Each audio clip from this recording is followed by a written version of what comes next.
So when you finished uni, did you come back? So I did come back, and I pushed against being in the media. I wanted to be in the corporate world and do corporate type things like public relations and the things that are acceptable to your parents. You're tired of them being angry with you for like 5 years. Oh man, was it that bad? When are you gonna get it together, child? And then if they're not the ones chastising you, your extended family, they're like, I think she plays music on Sanyu. We're unclear with what the vibe is. Like they put pressure on your parents. Yes, they didn't understand. And convincing them, I mean, my internal system was fine. But then they were like, this is a young girl, she's being exposed to the elements, she's female, the male, gaze on her on a daily basis. How are you managing this? And so that has always been the biggest challenge. Always been the biggest challenge. All right. So you went into the corporate world. So I went into the corporate world for a while, and it just really wasn't my thing. And I remember the day that I decided to go back into the media. There was a position that came available at Power FM, and I didn't want to go. I was like, now they're going to box me into this Christian world, and that's all I'm going to have to be, is the person that plays Christian music. And I felt like I was so much more than that. And there is that feeling of, can I be fully myself? Can I not have compartments? And so I left Power FM, and then another opportunity came up at New Vision with XFM. And XFM was really exciting. It was young, it was new, it was fresh. It had a very vibrant outlook, and obviously there was a projection that the future would be really bright. But then there was a shift, a massive shift, in that for the first time, we as radio personalities who had put in the groundwork and who had paid our dues and had seen people like Christine Mawadri, or had seen people like Alex Ndaula, and had seen other personalities really trying to sell their personalities. There was now a shift where you had singers, and actors, entertainers, bayimbi, and comedians, which no diss to them. I'm just saying it was different from what? It was very different, and it felt like a very connived industry. And I was like, I started to get really disillusioned. And then also our industry is very, agree with me, very, very age, it criticizes your age. So at a certain age, people expect you to transition into... They're like, how can you still be doing this? And how old are you?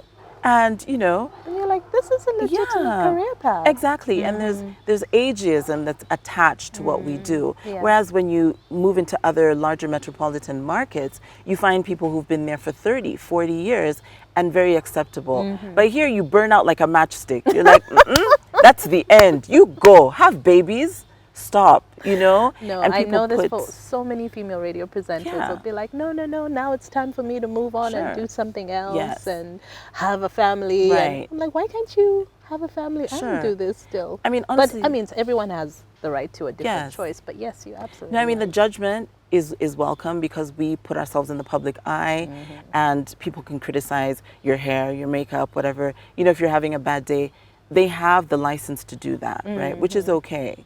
What is difficult, though, is when people start getting personal and they attack your children and your marriage and, things like your age, as if to imply the older you get, then the more dense, which is really quite... Your expiration date is getting closer. Which is a farce, to say the least. Okay, all right.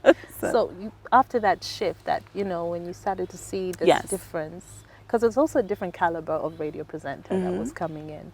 Did you decide then that, okay, I want to move on to something else? I transitioned from radio to television and went from XFM to Urban TV. And so while I was at Urban TV, that was really quite exciting, because it was a new frontier for a lot of us. And we started to see talent, very young talent, coming up and not having an avenue to have great television for young people. So Urban TV happened, and I wasn't there for very long before I was headhunted by a regional body. And this person, one of the things that I always felt, Crystal, was important is, have you ever seen, you know, when we're put together within teams, when we're produced, oftentimes it's the man with the newspaper, he tells us what to do, then they're like, oh, Crystal, please tell us the weather for today.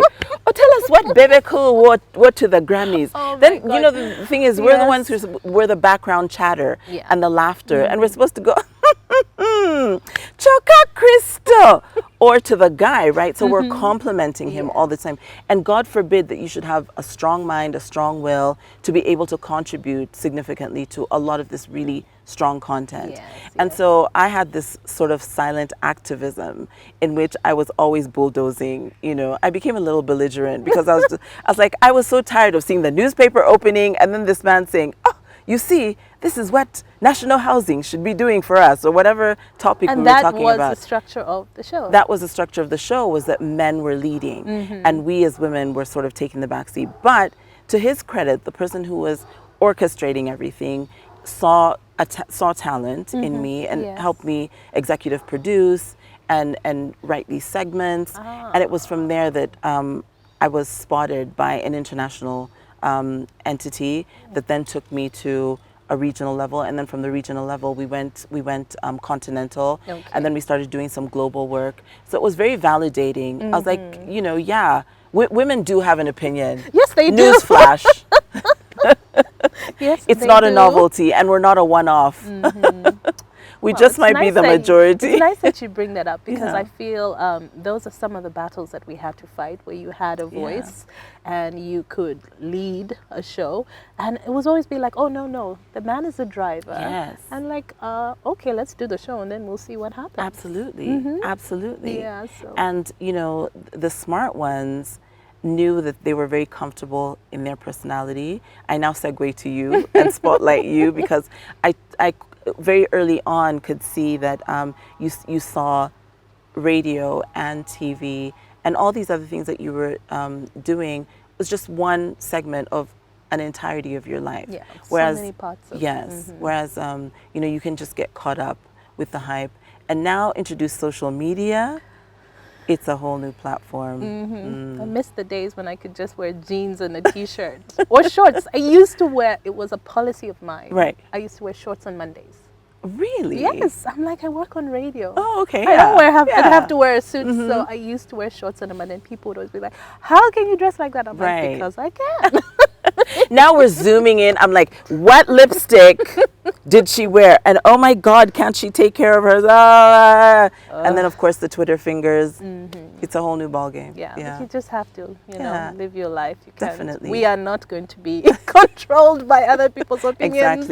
Exactly. So now this must have been so exciting, being headhunted, and then a lot of people think you work for SABC or different TV stations, but not really. You're working for an agency. Yeah, it's almost like if you can imagine professional basketball players or athletes, they're managed by agencies, and so it is also with some international entities take you on, and it just works in different ways. It just so happened in my particular case, I was represented by an agency, and we were doing work for, you know, really fundamental work for the first time, recognizing that African content and African stories were sellable international, because a lot of people will say, oh, there's no market for African stories, or this isn't relevant, it doesn't touch our target base. We're a local town in X country, and so what in Africa can possibly be of interest to us? And so it was a really great experience to see other countries opening up to what we had to offer in terms of stories and how to craft those stories. And I segue into filmmaking and leaning into filmmaking is to just see the amount of content that we could create and also showcase. And I heard someone say the other day that, you know, if you don't show it, if it's not on film and it's not out there, it doesn't exist. Isn't that the most absurd thing? Unfortunately, that is the case. Yes. Like if you think about the perception of Africa for the longest time, it's changing now because we have all the amazing, like the programs you do would showcase different designers or business or policies or whatever it is. But it's every country knows what's happening there. That's right. And that was it. Yeah. And the world thought, you know, Africa was all about poverty and right. disease and war. And it's powerful that you were able to get in there and tell these stories. And it's not just film. I think it's also music. You can see that with this massive leaning towards Afrobeats. And when you get to countries, say like Nigeria, who understand the power of numbers, if you're 200 million strong, you're not going to go buy a Justin Bieber or whoever is top 10. You're going to buy your stuff, support your stuff, make your artists, you know, grow and support them and be able to live lives like all these other international artists that we've seen over the years. And so that was for the first time, the most beautiful thing that I could see is we can grow from the inside. Like, we don't necessarily have to be so dependent. And, you know, when other countries and other entities have run out of steam, they always come to us. Okay. We're always a fallback plan, Africa, you know. That's true. You know. That's true. So did you feel that you were doing meaningful work when you transitioned? Absolutely. Was it challenging for you? In the beginning, it was because... Previously on Crystal One-on-One. When you're kind to people, they think maybe they accord it to themselves. You know, maybe they are good people or they deserve that kind of attention or that kind of help, or maybe they think you don't have things to do. Maybe you're just idle. I don't know. But also for you, people pleasing it's not really about. It's actually a control thing.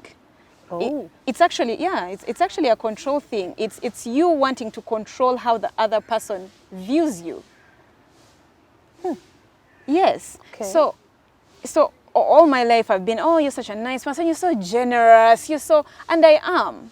But I also know the flaws of that. I know what that is. I know the flaws of that. Why are you so generous? Why am I walking into here and giving you, say, 500,000, for example? And I'm just saying, oh, Chris, I mean, it's nice, but what sits behind there? Is it that I was raised to think that I'm only worth what I can give to others? Is it that I want you to look at me as a loaded person? Or I want you to consider me a giver or someone who has abundance? Is it that, what is it? And I'm not saying that those were my background reasons. That's where self-awareness comes in, where you have to question why you do the things you do. So a lot of empaths, and I am an empath, we have a people-pleasing thing, and then we end up giving way more than we have. And then you just end up just empty and exhausted because human beings are disappointing. We all are. And people can't give. You know, you think you're a giver and others are takers, and then you just end up in the frustration and you're resentful. And you're resentful because people cannot give you back what you give. They haven't asked for it, first of all. Good point. They haven't asked for it, but there's flaws to it as well. Okay. So.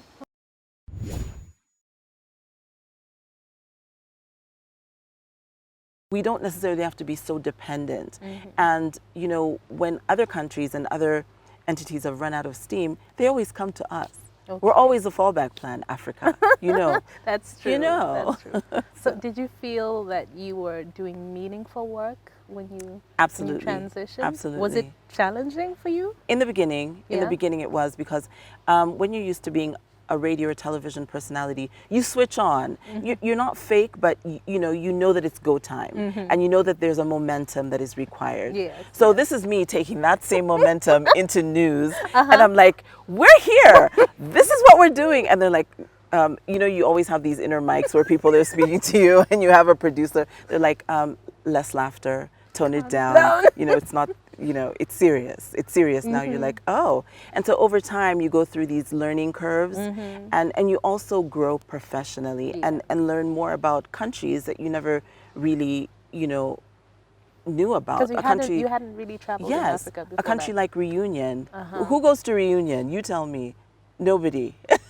I don't know. Small island next to Madagascar. Like, you know, Namibia is mostly desert, but beautiful. You know, these are places where we, even as Ugandans, have access to, but we want to go to specialty places and we want to go do shopping and all that is great. Unfortunate is it's so expensive though to travel to West Africa. Isn't it even more expensive sometimes than going to Europe or America? At times, but the experience is much more rich. So I would much rather travel on the continent because there's incredible places to see. Okay, tell us. You said to Namibia. see. Where oh my goodness. Where should we go? So, I mean, take for example South Africa. Everyone goes to South Africa. They're like, oh, South Africa. But South Africa is breathtaking. Yes. I mean, the Cape, up and down the Cape, coast. Cape Verde, for example, is a great place to go. There are parts of West Africa that are also really quite interesting. Okay. You know, what I didn't know is I spent quite a bit of time in Ghana as well. And Ghana has such a rich history. It is unbelievable when you get there and you can tangibly touch these castles and see the gates where slaves were taken. It's really a walking education. Yes. So, you know, like I tell you, I became a hardcore Pan-African. And I think that's where I sort of borderline into activism now.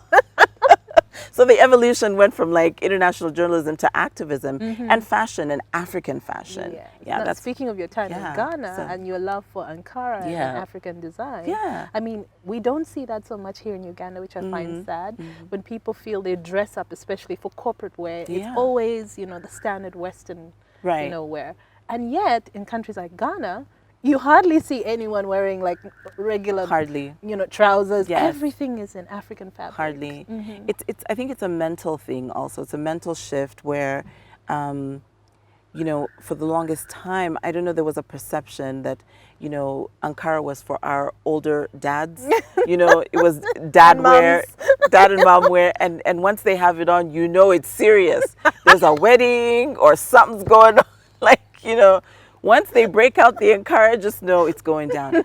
So we thought that's for them. And because maybe they were children of the 60s and 70s, they embraced it a bit more. Okay. But I'm just so happy to see that turning around now. Yes. And I really, for the longest time, even though I had this media background, I also loved fashion and really loved to get into fashion. Okay. And so how did you start? So I just saw a loophole in Uganda for people who wanted something contemporary and really cool. And, you know, I have to say, it was around the time Black Panther was on. And I'm like, I think I'm going to ride this Black Panther wave. But also I had this amazing passion for, you know, I'd go to these markets in different parts of West Africa or wherever I was. And I'd pick up local fabrics and make things from them.